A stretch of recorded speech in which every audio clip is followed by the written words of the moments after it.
Donc Kautar, tu en es où là sur les haricots? Il faut que je mixe haricots avec crème fraîche. Alors mets un petit peu de sel avant de mixer, comme ça tu vas pouvoir goûter. Alors, Il est beau. qu'est-ce que tu en penses? Le sel, c'est bien. D'accord. C'est bien. Ce qui m'a intéressée, c'est apprendre la cuisine française. Comme cet établissement, c'est un petit restaurant, je peux apprendre plein de choses. Elle réalise des plats intégralement toute seule de A à Z. Elle apprend vite, elle est très impliquée et on a l'impression qu'elle est un membre de l'équipe à part entière. Elle me donne équilibre dans ma vie parce que je fais quelque chose que j'aime. C'est ici que j'apprends tout. On arrête la plonge et on démarre la mise en place. Oui, chef, d'accord, chef. On va monter la vinaigrette ensemble. D'accord. Là, tu fais des grands cercles. Fais des grands cercles. Ça sert à rien d'aller trop vite non plus. D'accord.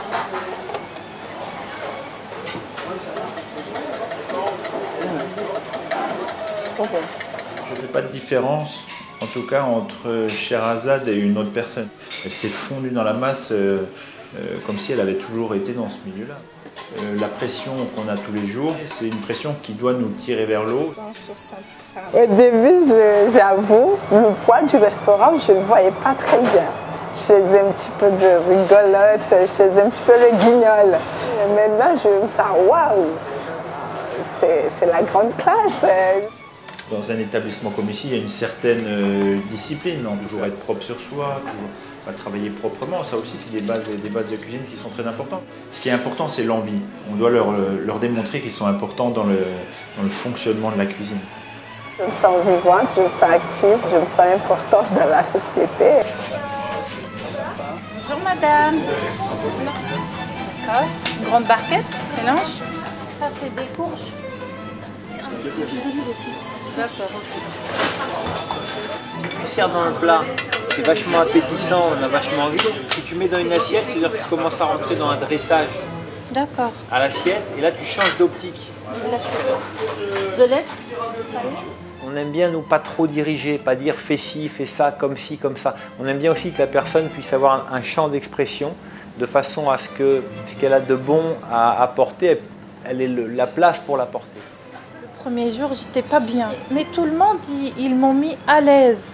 Quand je me trompe, c'est pas une catastrophe. À mon sens, la définition de la cuisine, c'est ça, c'est qu'est-ce que moi je peux t'offrir. C'est-à-dire que nous donnons à Fatma notre vision de la cuisine, notre vision de l'art de recevoir. Et elle, en échange, elle vient avec tout son courage, avec toute sa culture, avec toute son énergie. Elle nous permet de faire rentrer dans notre cuisine un petit peu de vie, nous fait, je dirais, être de meilleurs humains au final. Mon rêve, c'est de devenir une chef étoilée. Et j'espère à la fin de l'année, je brille comme une étoile. Bonjour Mimouna, ça va? Bonjour chef, ça va très bien.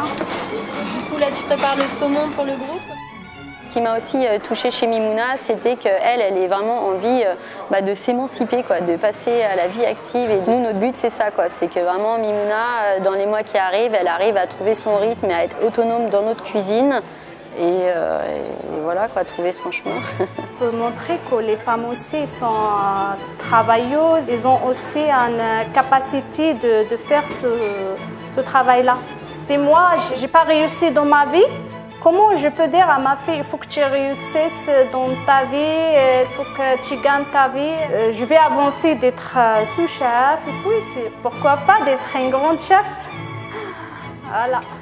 Le programme des étoiles et des femmes contribue à aller dans le sens du partage, à aller dans le sens de l'humanité, dans le fait de se tendre la main et de donner la chance et de partager les cultures et d'être dans un sentiment de fraternité, oui.